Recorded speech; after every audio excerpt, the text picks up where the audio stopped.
Hi hello friends, ಎಲ್ಲರಿಗೂ ನಮಸ್ಕಾರ. ನಾನು ಸುವರ್ಣ. ಇವತ್ತು ನಾನು ಪೇಪರ್ ಅವಲಕ್ಕಿ ಚೂಡಾನ ಮಾಡ್ತಾಯಿದ್ದೀನಿ. ಇದು ಈವ್ನಿಂಗ್ ಸ್ನ್ಯಾಕ್ಸ್ ಅಂತಲೇ ಹೇಳ್ಬೋದು. ತುಂಬಾ ಚೆನ್ನಾಗಿರುತ್ತೆ, ತುಂಬಾ ಟೇಸ್ಟಿಯಾಗಿರುತ್ತೆ. ಈವ್ನಿಂಗ್ ಅಂತೂ ಎಲ್ಲರೂ ಮಕ್ಕಳು ಕೇಳ್ತಾರೆ ಚೂಡ ಬೇಕು ಅಂತ. ಇದು ಪೇಪರ್ ಅವಲಕ್ಕಿ ಚೂಡ ಮಾಡಿಕೊಟ್ರೆ ತುಂಬಾ ಇಷ್ಟಪಟ್ಟು ತಿಂತಾರೆ. ತುಂಬಾ ಚೆನ್ನಾಗಿರುತ್ತೆ, ತುಂಬಾ ಟೇಸ್ಟಿಯಾಗಿರುತ್ತೆ, ತುಂಬಾ ಕ್ರಿಸ್ಪಿಯಾಗಿರುತ್ತೆ. ಇದು ಹೇಗೆ ಮಾಡೋದನ್ನು ತೋರಿಸ್ತೀನಿ ಬನ್ನಿ. ನಾನು ಅರ್ಧ ಕೆಜಿನ ಅವಲಕ್ಕಿನ ತೊಗೊಂಡಿದ್ದೀನಿ, ಪೇಪರ್ ಅವಲಕ್ಕಿ. ಮತ್ತು 1 ಕಪ್ನಷ್ಟು ನಾನು ಹುರಿಗಡಲೆನ ತೊಗೊಂಡಿದ್ದೀನಿ. 1 ಕಪ್ನಷ್ಟು ನಾನು ಶೇಂಗಾನ ತೊಗೊಂಡಿದ್ದೀನಿ. ಮತ್ತು 1/2 ಕಪ್ನಷ್ಟು ನಾನು ಒಣ ಕೊಬ್ಬರಿನ ಉದ್ದುದಾಗಿ ಕಟ್ ಮಾಡಿಬಿಟ್ಟು ಅದನ್ನು ತೊಗೊಂಡು ಇಟ್ಕೊಂಡಿದ್ದೀನಿ. ಮತ್ತು 10 ಹಸಿಮೆಣ್ಸಿನ್ಕಾಯಿನ ಉದ್ದುದಾಗಿ ಕಟ್ ಮಾಡಿ ಇಟ್ಕೊಂಡಿದ್ದೀನಿ. ಮತ್ತು 10-15 ಎಸಳು ಗಾರ್ಲಿಕ್ನ ತೊಗೊಂಡು ಅದನ್ನು ಜಜ್ಜಿಬಿಟ್ಟು ಇಟ್ಕೊಂಡಿದ್ದೀನಿ. ಮತ್ತು 1 ಹಿಡಿಯಷ್ಟು ನಾನು ಕರಿಬೇವನ್ನ ತೊಗೊಂಡು ಅದನ್ನು ಇಟ್ಕೊಂಡಿದ್ದೀನಿ. ಇವಾಗ ನಾನು ಒಂದು ದೊಡ್ಡ ಬುಟ್ಟಿನ ತೊಗೊಂಡು ಅದಕ್ಕೆ ಒಂದು 5-6 ಟೇಬಲ್ ಸ್ಪೂನಷ್ಟು ನಾನು ಆಯಿಲ್ನ ಹಾಕ್ಕೋತಾ ಇದ್ದೀನಿ. ಮತ್ತು 1 ಸ್ಪೂನಷ್ಟು ನಾನು ಜೀರಿಗೆನ ಹಾಕ್ಕೊಂಡಿದ್ದೀನಿ. ಮತ್ತು ಹಸಿಮೆಣ್ಸಿನ್ಕಾಯಿನೂ ಹಾಕ್ಕೊಂಡಿದ್ದೀನಿ. ಮತ್ತು ಇವಾಗ ಶೇಂಗಾನೂ ಹಾಕ್ಕೋತಾ ಇದ್ದೀನಿ. ಎಲ್ಲನೂ ಚೆನ್ನಾಗಿ ನಾವು ಫ್ರೈನ ಮಾಡಬೇಕಾಗತ್ತೆ. ತುಂಬಾ ಚೆನ್ನಾಗಿ ಫ್ರೈ ಮಾಡಬೇಕು. ಅದು ಕಲರ್ ಚೇಂಜ್ ಆಗೋವರೆಗೂ ನಾವು ಫ್ರೈನ ಮಾಡ್ತಾ ಇರಬೇಕು. ನೋಡಿ, ಲೋ ಫ್ಲೇಮಲ್ಲೇ ಇಟ್ಕೊಂಡು ಫ್ರೈನ ಮಾಡ್ಕೊಳ್ಳಿ. ತುಂಬಾ ಚೆನ್ನಾಗಿ ಫ್ರೈ ಮಾಡಬೇಕು. ಇವಾಗ ನೋಡಿ, ಕಲರ್ ಸ್ವಲ್ಪ ಚೇಂಜ್ ಆಗ್ತಾ ಇದೆ.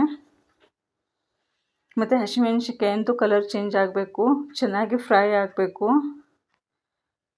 ನೋಡಿ, ಶೇಂಗಾದು ಕಲರ್ ಚೇಂಜ್ ಆಗಬೇಕು ಮತ್ತು ಹಸಿಮೆಣ್ಸಿನ್ಕಾಯಿದು ಕಲರ್ ಚೇಂಜ್ ಆಗೋವರೆಗೂ ನಾವು ಹುರ್ಕೋಬೇಕಾಗತ್ತೆ. ಇವಾಗ ಸ್ವಲ್ಪ ಸೈಡಿಗೆ ಸರಿಸ್ಬಿಟ್ಟು ಇವಾಗ ನಾವು ಕರಿಬೇವನ್ನ ಹಾಕ್ಕೊಂಡು ಹುರ್ಕೊಳ್ಳೋಣ. ಇವಾಗ ಕರಿಬೇವನ್ನು ಕ್ರಿಸ್ಪಿ ಆಗೋವರೆಗೂ ನಾವು ಫ್ರೈನ ಮಾಡ್ಕೋಬೇಕಾಗತ್ತೆ. ಇವಾಗ ಎಲ್ಲನೂ ಸೇರಿಸ್ಬಿಟ್ಟು ಮತ್ತೆ ಫ್ರೈನ ಮಾಡ್ಕೋತಾ ಇದ್ದೀನಿ.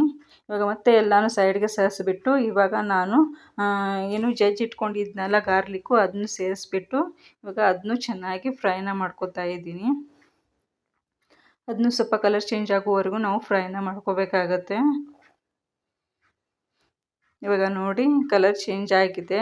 ಇವಾಗ ನಾನು ಒಣ ಕೊಬ್ಬರಿನ ನಾನು ಉದ್ದುದ್ದಾಗಿ ಕಟ್ ಮಾಡಿ ಇಟ್ಕೊಂಡಿದ್ನಲ್ಲ, 1/2 ಕಪ್ನಷ್ಟು ತೊಗೊಂಡಿದ್ದೀನಿ. ಅದನ್ನು ಹಾಕ್ಕೊಂಡು ನಾನು ಚೆನ್ನಾಗಿ ಫ್ರೈನ ಮಾಡ್ಕೋತಾ ಇದ್ದೀನಿ. ಅದರಲ್ಲೂ ಕಲರ್ ಚೇಂಜ್ ಆಗಬೇಕು, ಅಲ್ಲಿ ತನಕ ನಾವು ಫ್ರೈ ಮಾಡ್ಕೋಬೇಕು. ಇವಾಗ ಎಲ್ಲನೂ ಮಿಕ್ಸ್ ಮಾಡಿಬಿಟ್ಟು ಫ್ರೈನ ಮಾಡ್ಕೋತಾ ಇದ್ದೀನಿ. ನೋಡಿ, ಎಲ್ಲನೂ ಚೆನ್ನಾಗಿ ಒಂದೇ ಸಮನಾಗಿ ಫ್ರೈ ಆಗಿದೆ. ಈ ಥರ ಎಲ್ಲನೂ ಒಂದೇ ಸಮನಾಗಿ ಫ್ರೈನ ಮಾಡ್ಕೋಬೇಕಾಗತ್ತೆ. ಚೆನ್ನಾಗಿ ಫ್ರೈನ ಮಾಡ್ಕೋಬೇಕು, ಅಂದರೆ ಚೆನ್ನಾಗಿ ಬರುತ್ತೆ ಚೂಡ. ಇವಾಗ ಎಲ್ಲನೂ ಸೈಡಿಗೆ ಸರಿಸ್ಬಿಟ್ಟು ನಾನು ಇವಾಗ ಪುಟಾಣಿನ ಹಾಕ್ಕೋತಾ ಇದ್ದೀನಿ, ಅಂದರೆ ಹುರಿಗಡಲೆನ ಹಾಕ್ಕೋತಾ ಇದ್ದೀನಿ. ನೋಡಿ, ಅದನ್ನು ಇವಾಗ ಆಯಿಲಲ್ಲಿ ಚೆನ್ನಾಗಿ ಫ್ರೈನ ಮಾಡ್ಕೋತಾ ಇದ್ದೀನಿ.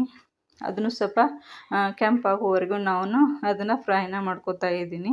ಇವಾಗ ಎಲ್ಲನೂ ಸೇರಿಸ್ಬಿಟ್ಟು ಮತ್ತೆ ಫ್ರೈ ಮಾಡಿಕೊಂಡು ಇವಾಗ ನಾನು 2 ಸ್ಪೂನಷ್ಟು ನಾನು ಸಾಲ್ಟನ್ನ ಹಾಕ್ಕೋತಾ ಇದ್ದೀನಿ. ಮತ್ತು 1 ಸ್ಪೂನಷ್ಟು ನಾನು ಅರಿಶಿಣನ ಹಾಕ್ಕೊಂಡು ಫ್ರೈನ ಮಾಡ್ಕೋತಾ ಇದ್ದೀನಿ. ಇವಾಗ ಅವಲಕ್ಕಿನ ಸೇರಿಸ್ಕೋತಾ ಇದ್ದೀನಿ.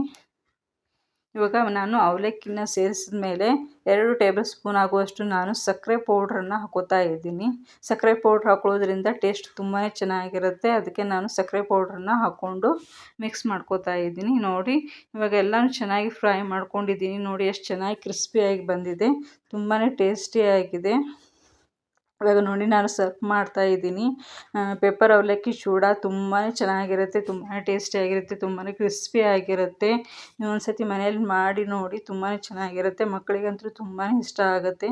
ಈ ವಿಡಿಯೋ ಇಷ್ಟ ಆದರೆ ಪ್ಲೀಸ್ ಲೈಕ್ ಮತ್ತು ಸಬ್ಸ್ಕ್ರೈಬ್ ಮಾಡ್ಕೊಳ್ಳೋದನ್ನು ಮರಿಬೇಡಿ. Thank you friends.